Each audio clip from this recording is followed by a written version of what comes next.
This is a program presented by the Sierra Club of the Gold Country.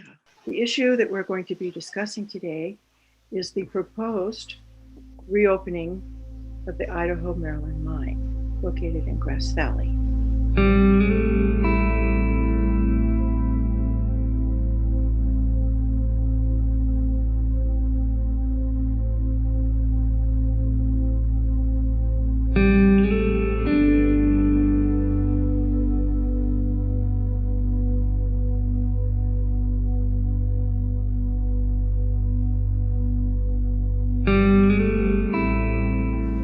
My name is Cassandra Wahlstrom, a longtime member of the Sierra Club, and for the last few years, a participating member of the local Sierra Club Management Committee. I'm an art historian professional. With three informed guests, we will discuss the key issues regarding the mine, as far as our local environment is concerned, destruction of woodlands, massive mine waste dumping, groundwater pollution, air pollution, emissions and energy use of an extreme quantity, noise and vibrations, traffic, cleanup, real estate impacts to property values, issues of quality of life and beauty of the environment for the people that actually live here. With the three informed guests today, Ralph Silberstein, President of the Board of Directors of CEA, Community Environmental Advocates Foundation. Barbara Rivenes, an environmentalist, for many years chairperson of the management committee of our local chapter of the National Sierra Club. And Maryanne Murphy, owner of Murphy Law Firm of Grass Valley.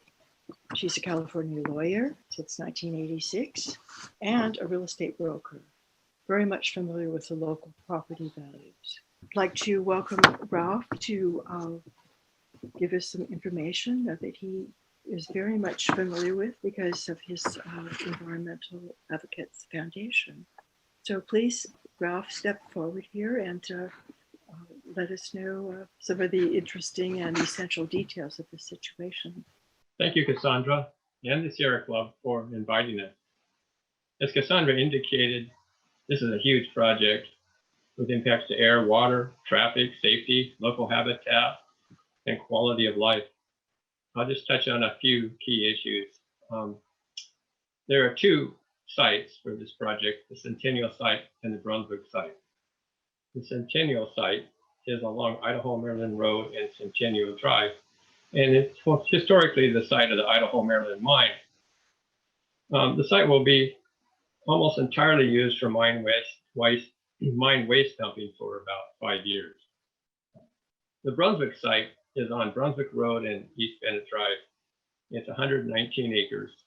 And there, Rice Gold plans to build 122,000 square feet of storage buildings, including a 16-story tall head frame structure, a 425-foot long, 6-story tall mineral processing building, conveyor system, storage tanks, and several other industrial buildings.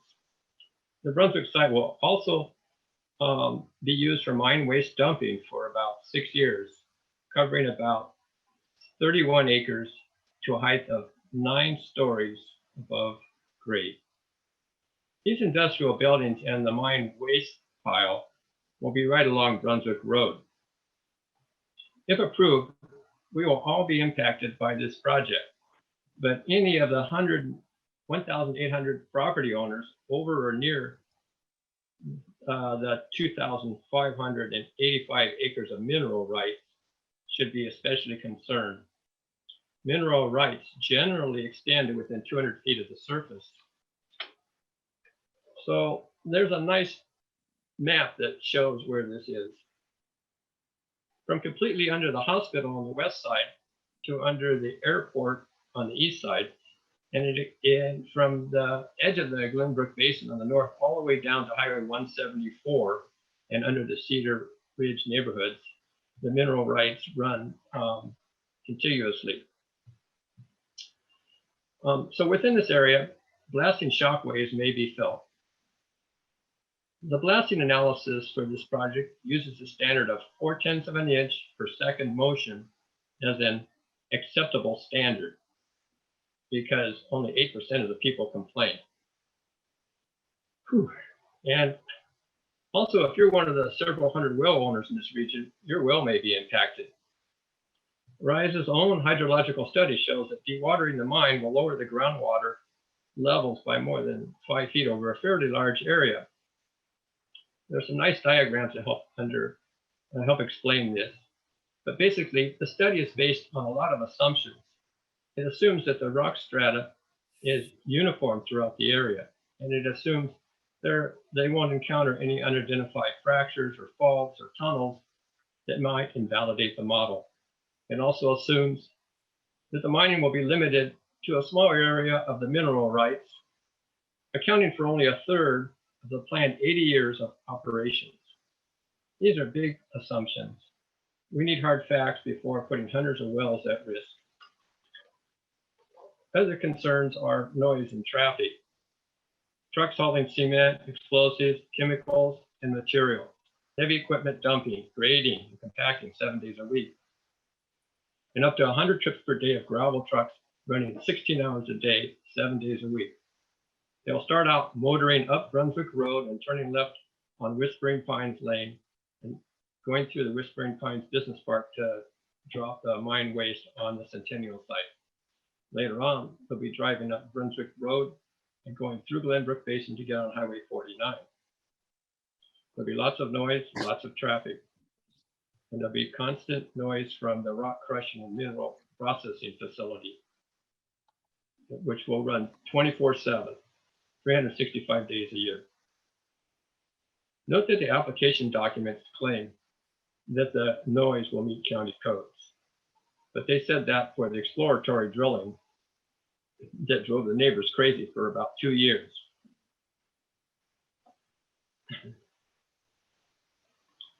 So I've just covered a few of the issues, but in closing, I just have to ask a question.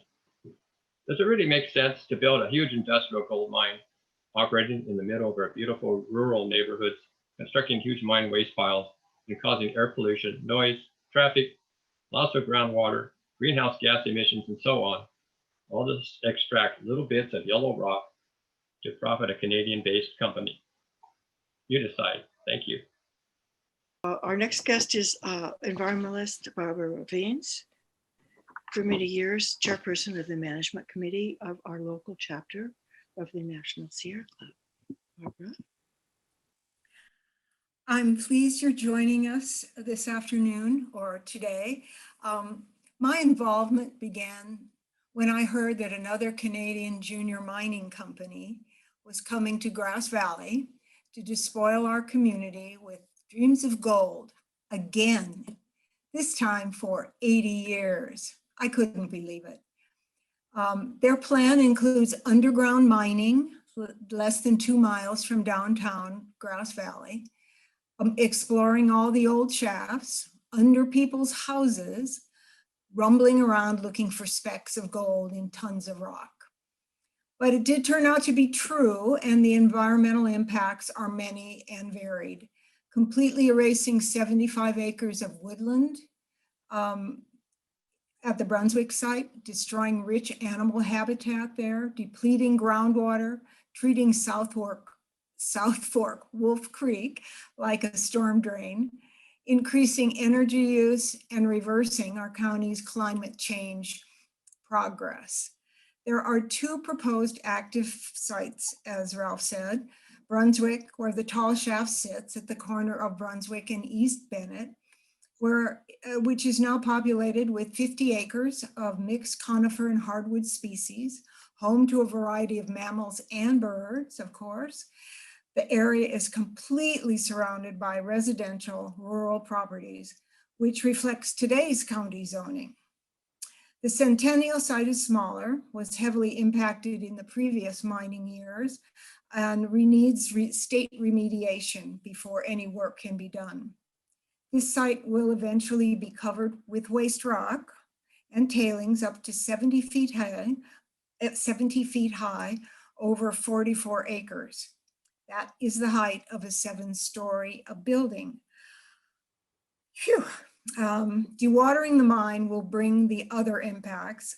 800 million gallons of water will be pumped out of the mine and dumped into South Fork Wolf Creek in the first 6 months. Further dewatering continues, removing over 1 million gallons a day over the 80 years of its production. Imagine the turbulence and the damage to the riparian areas along the creek. No longer a meander, but a full rushing onslaught of water. Please note that the homes in the East Bennett and Brunswick all have private wells, and no guarantee how they will be impacted. Also, other reaches of the mineral rights zone may have impacts when the water is pumped out, about 1,800 properties. As you can see, there will be dramatic changes in the area's terrestrial flora and fauna and our precious creeks. But we will also experience a slap in the face for our climate change actions. In the last few years, both the county and the city have created ambitious energy action plans to reduce our energy footprint through efficiency and solar installations. The estimated energy use,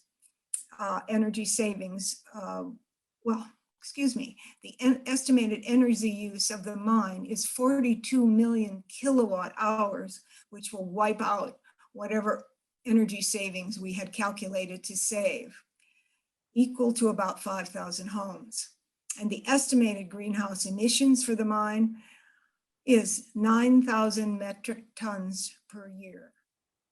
And then there's the air pollution, fugitive dust from the rock crushing, loading, hauling, packing, combining into engineered fill would create microscopic particles harmful to the lungs in the Grass Valley neighborhood that is home to Sierra Nevada Memorial Hospital. It's all the doctor's offices in the area, the rest homes, and the apartments along that way. Nevada County is already considered by the state a non-attainment area for ozone. An industrial venture of this magnitude will not be compatible with an idyllic small mountain town and its inhabitants. Thank you. Our next guest will be Maryanne Murphy. She's owner of the Murphy Law Firm in Grass Valley. And she's also a real estate broker, very knowledgeable about local properties in the area. Maryanne? Thank you. I will provide some general information about the processes involved in determining whether or not this project, as filed, will become a mining project of our community.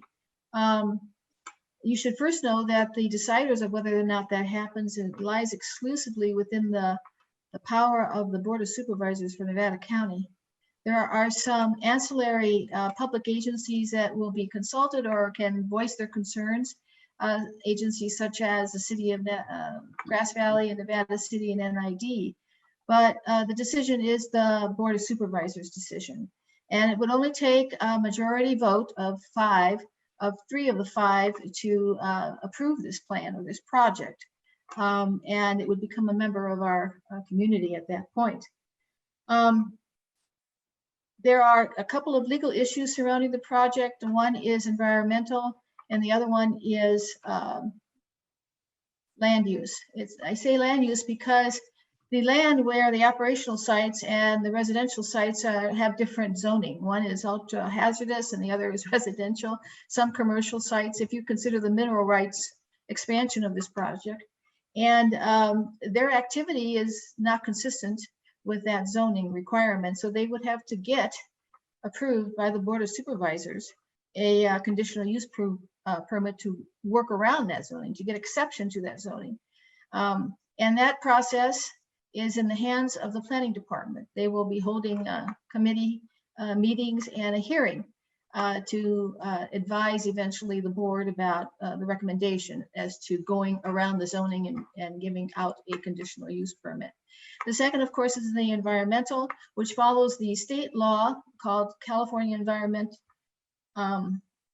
Quality Protection Act, CEQA of 1970. That basically provides for the legal agencies such as the board to review the environmental impacts in a certain pattern or a step process.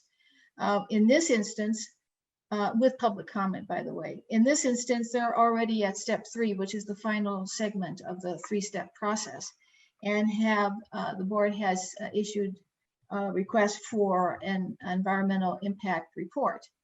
So this is the final phase. What that report is made up of is specialist comments on some of the issues raised by Barbara and Ralph.